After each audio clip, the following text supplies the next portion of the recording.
साची अरे डोंगरी गेली लागे साची लाले परसा बनवा फूले लाले परसा बनवा फूले महुआ जले रे महुआ जले महुआ जले रे महुआ जले महुआ जले रे महुआ जले महुआ जले रे महुआ जले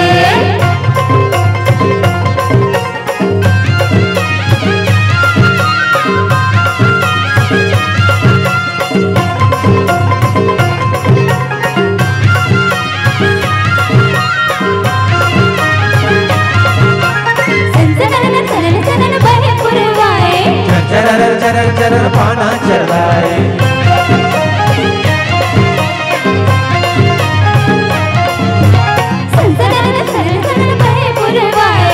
चरर चरर चरर पाना चलाए नजर घुमा के देखेला पड़ते नजर घुमा के देखेला पड़ते अरे कौन हा पाछू खड़े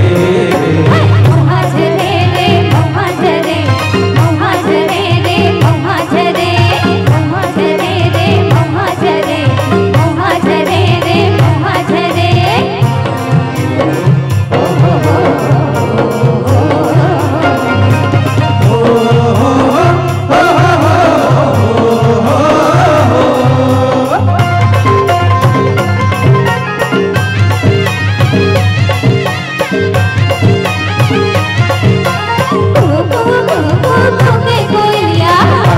पाना पाना खुद के चिड़िया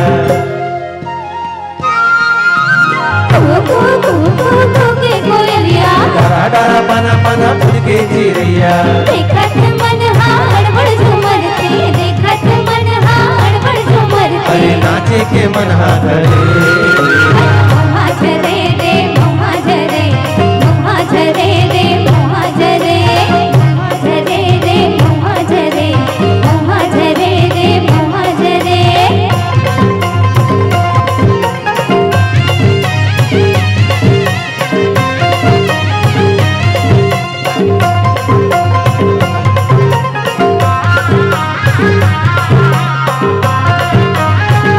उड़ते उड़ते ले आए चाचा मुटियारे गावत गावत सब महुआ पिंडारे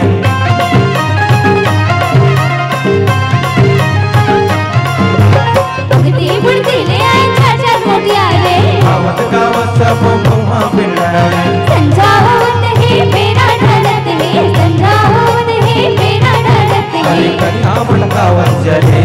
रे महुआ झरे रे महुआ झरे महुआ झरे रे महुआ झरे महुआ झरे रे महुआ झरे महुआ झरे रे महुआ झरे डोंगरी गेली लागे साची अरे डोंगरी गेली लागे साची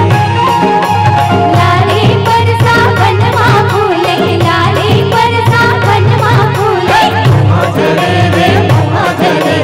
महुआ झरे रे महुआ झरे महुआ झरे रे महुआ झरे महुआ झरे रे महुआ झरे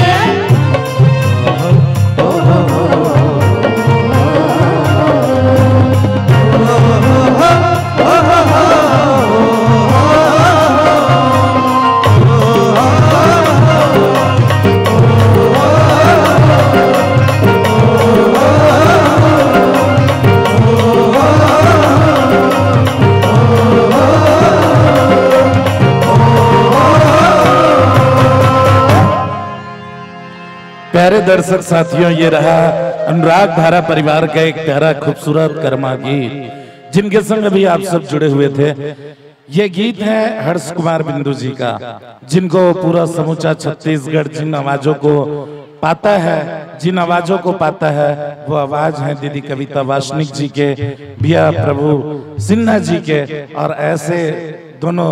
आवाज के धनी हमारे बीच उपस्थित है। एक बार जोरदार ताली हो जाए ये दोनों आवाजों के लिए।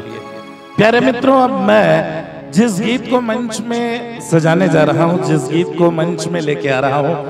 वैसे तो ये कलाकारों का घर है, कलाकारों का घराना है।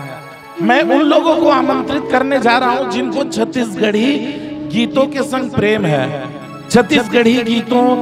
को जो जानने वाले लोग हैं, जिनको पहचानने वाले लोग हैं, जो संगीत के साधक हैं,